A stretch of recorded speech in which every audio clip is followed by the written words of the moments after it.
Here we are dealing with the structure of the myocardium, such as the heart wall, the valve, and other structures. Technologies like echocardiography and CT scanning are critical when assessing such structures because they enable us to visualize walls and valves. Where possible, they can give us dynamic views. Because of this, we are changing from angiography, which has been our daily routine, to a more complex setup where interventional cardiologists, echocardiographers, and radiologists work together. This requires close-up operation between these specialties. The images are processed on the workstation. The processing is quite simple. We load the images in the software and we segment the atria.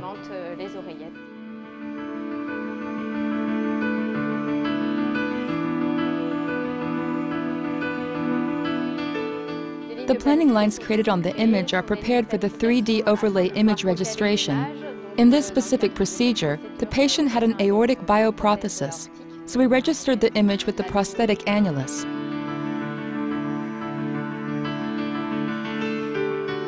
And then created the planning line at the level of the mitral annulus in order to help the operator position the clip by aligning perpendicular to the mitral annulus plane.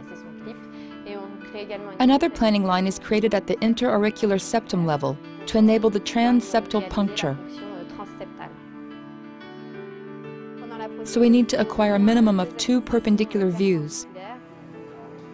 Can you put a red knot there? Great. Excellent. Okay, good.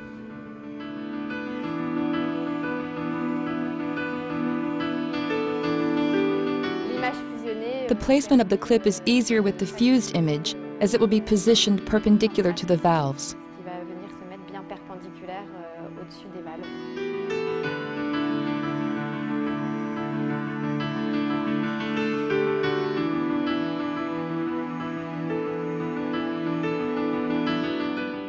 Okay guys, we can proceed now.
The CT scan plays a critical role in this procedure as it provides a quick 3D view inside the left atrium. This helped us avoid nearby structures such as junctions between the atrium and the pulmonary vein.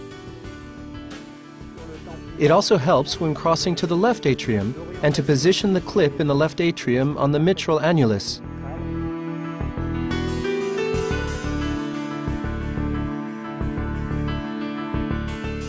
Prior to the procedure, we need to agree on the terminology with the echocardiographer, radiologists, and interventional cardiologists to describe where we are and indicate where we're going. It is important that we're all using the same language, in particular medial, lateral, anterior, and posterior. These are the 4 directions, and the terms we use most to ensure excellent orientation. When the echocardiographer says you're too medial or you're too lateral, we understand exactly what is meant.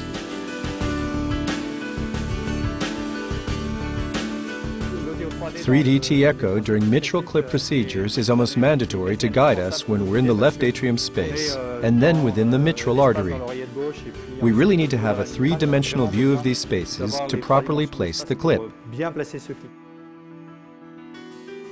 This image comes from a CT scanner, so it's a fixed image dated a few days prior to the exam. 3D real-time echo will provide a very accurate view of the wall movements with an excellent resolution. It is critical to have such views when the clip is about to be positioned. So we rely on echocardiography, especially with 3D echo, to position and guide the clip and grasp the valvular leaflets.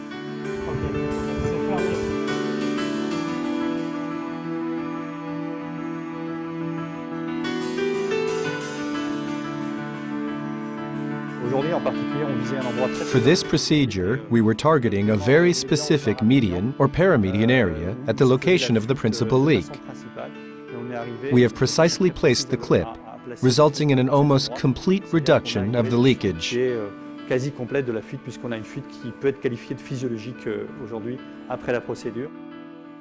There's one step for puncture and fluoroscopy, real-time imaging. There's one step for fluoroscopy and image fusion. And finally, echocardiography takes over to assess the level of residual leakage. Thank you.